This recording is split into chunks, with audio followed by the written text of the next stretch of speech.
What more can you tell us about these expected tariffs on Mexico and Canada and what the timetable is, immediate or phased out? So remember, these tariffs were set because the border was wide open, we needed to close it, and we want our trading partners to close it. Why are we building a wall when the most important trading partner to Mexico and Canada is America? They should be more respectful to us.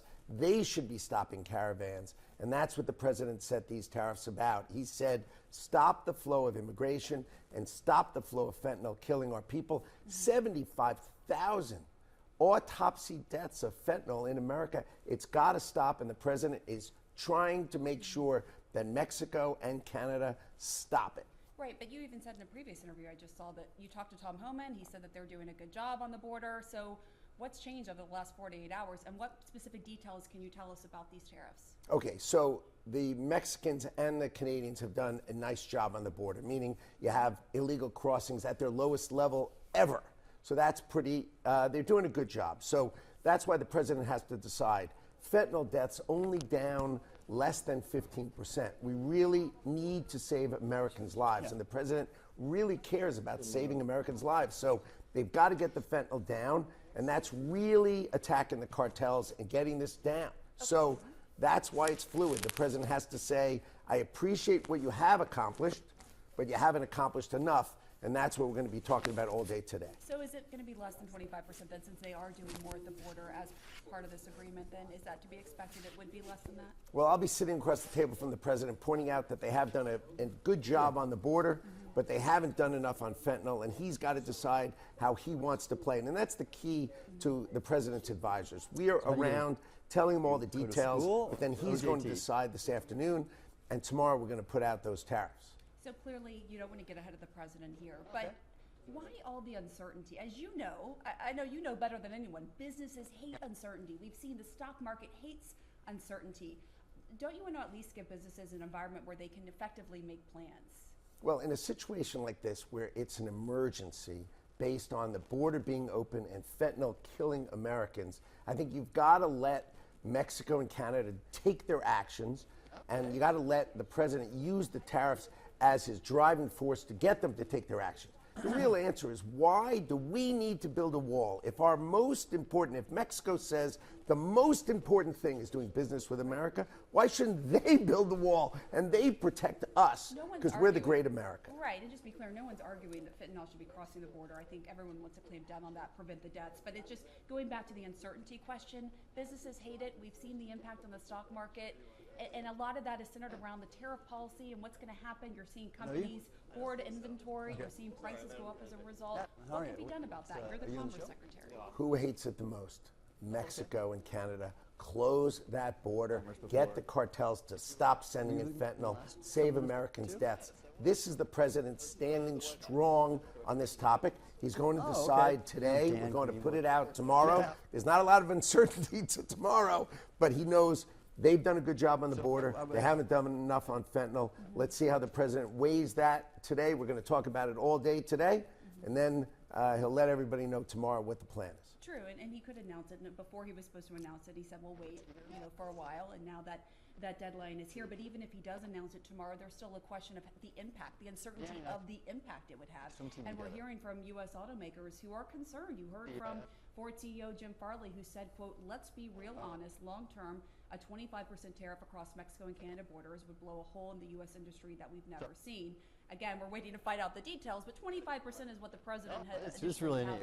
Is that a valid concern from him? Well, the automakers are worried about that if there's they go back and forth between parts with the United States and Mexico. They built this whole U.S., Mexico, and Canada sort of supply chain going back and forth to benefit from the low cost of Mexican labor, to the loss of jobs in Michigan and Ohio. Let's be clear, Michigan and Ohio moved their jobs to Mexico and Canada, and the president wants them back. He wants to bring these jobs back to America. So the key is, will Mexico and Canada have done enough so that the emergency with fentanyl and the border have been solved before April 2nd, when he really wants to talk about the policy on autos generally.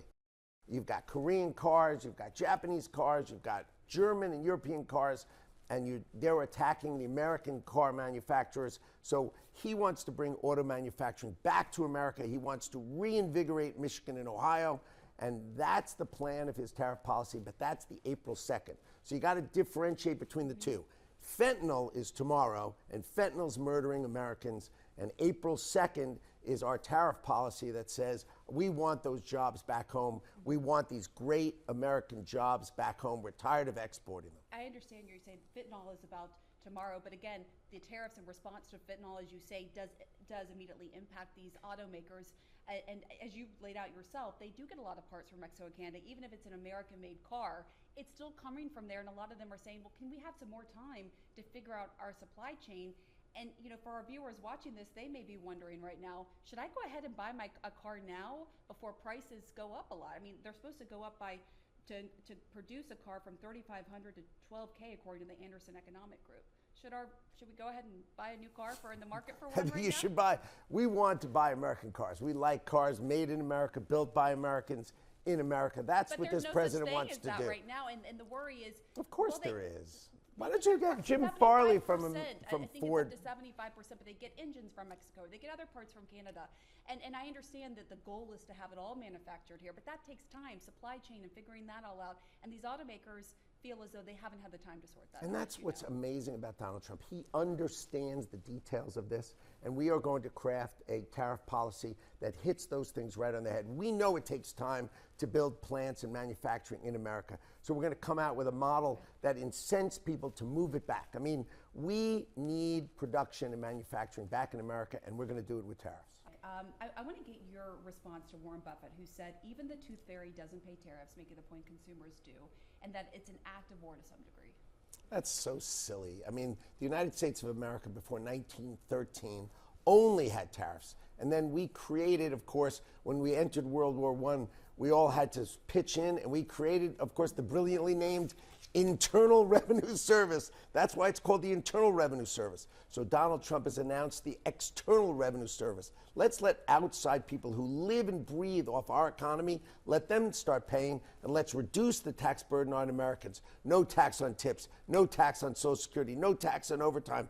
This is turning that tariff money back to the American people, and that's what Donald Trump's going to do. In theory, it might sound good, but in practicality, there are a lot of questions about that, and he wants to get rid of the IRS.